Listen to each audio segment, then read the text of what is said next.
I was praying to Mother Mary and I just started to feel like her laying her hands on me. I'm not really sure if that's a hallucination or if that's an experience. Some of the experiences I had weren't necessarily bad ones, like some of them were positive.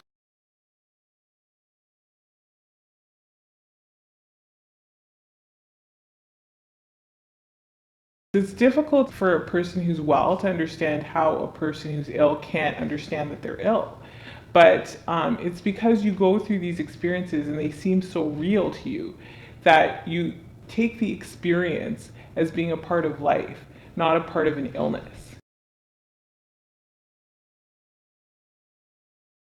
I'm lucky because I don't really experience a lot of hallucinations. Like, there are some people I know who struggle with hallucinations every day, so they can't really get through a day.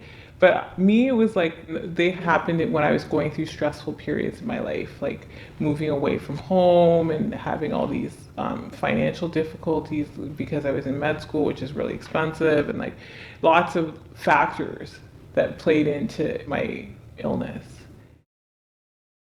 I started to hear voices when I was in med school, and that just led me to become paranoid. So that was part of my illness. Because I heard voices, I thought people were talking about me. So it led me down a sort of a pathway where my mind sort of took on a paranoid view of the world.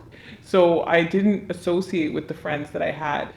I was isolated, but I was isolated because of the illness, because I was, paranoid about people and that sort of thing. I have this psychotic symptom where when I read the words will jump out at me. I was very ill and I was at that point I had started to read symbology into the letters that were jumping out at me. If I saw the letter A, I would think like, oh, they're saying that I'm right because they're giving me an A. When I saw in, it meant that I had inside information and like I had really started to read into a lot of these, and I was convinced that people were lying about my illness and that they knew the truth and that so I had a lot of delusional beliefs at that point. To this day I really don't know what happened, but it did feel like there was something strange going on because I had these weird hallucinatory premonitions. Like I felt like, I don't know, like anger, and then like somebody was like holding a gun to my head or something. Like I felt like really like this like intense sense of anger, and then I felt like these droplets of water and like this sweet smelling scent, and then I felt like this, like I felt like I was being attacked, um and then I was like completely freaked out, right? And I was even bleeding, so I didn't really understand what had happened. But that was like that just went in the vaults. Like I didn't tell anybody about it because I was like that. If you tell people that, they'll just think you're totally nuts, right?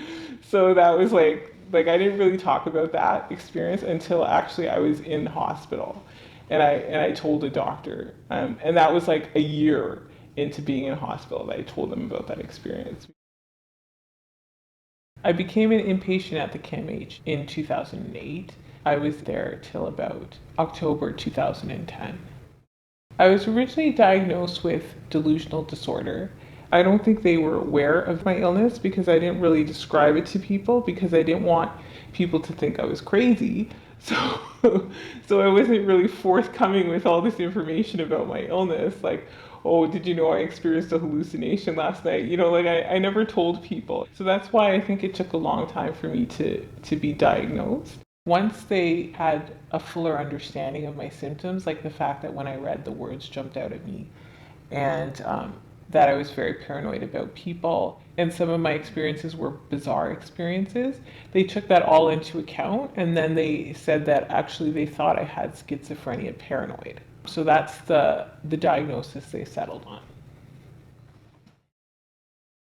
The first medication they put me on, I couldn't sit still for 5 minutes. It was like internal torture. I couldn't watch a movie. I couldn't read a book. It was really hard. And I became suicidal on that medication. And it was actually a side effect of the medication because I looked it up. But the second medication they put me on made me lean to the side when I walked. So they didn't want that because then everybody would know that I was on medication because it was so obvious, like I couldn't stand up. So they took me off that, and then they put me on this one that just well, I've gained a little bit of weight on it, but it's not like I've gained a ton of weight, so it's okay. Like for the most part, it's just that it sedates me, so like I'm tired during the day. But sometimes in the cost benefit analysis, sometimes the drugs don't really win. What I think really changed my life was they offered to let me take this course called cognitive behavioral therapy, which really broke down the thinking patterns that I had, which were unhealthy, like reading into symbols and feeling like people were talking about you. Like they had this one example where when you walk into a room and everybody stops talking, do you think they were talking about you, right? And when I was ill, I was like, yeah, I think they're talking about me, right? It helps to be able to tell someone like this too shall come to pass. I mean, I suffered for a long time, but for some reason when I turned 30, it was like an epiphany. Like even though when I read the words still jump out at me and I still have some of the same symptoms, like I don't have the weird hallucinations, I don't have the more bizarre experiences that I had when I was ill. It's not necessarily true that you're going to experience those symptoms for the rest of your life. Like I think for many people, they do recover. I think faith is an important part of my life because it's helped me deal with a lot of the things that I've been through. The Catholic Church always says there's meaning in suffering. It's it's a good comfort to have. If I had no faith, I don't think I could have survived the things I survived without feeling like there was some meaning attached to it. To some extent, I do still believe that some people with mental health issues um, are either possessed by evil spirits or they have come in contact with evil spirits because like I don't really know how to explain some of the things that happened to me. Like they were so bizarre that I just don't think that there's any other explanation. Like I think that the doctors want to explain everything with the biomedical model, but we don't really know what mental illness is.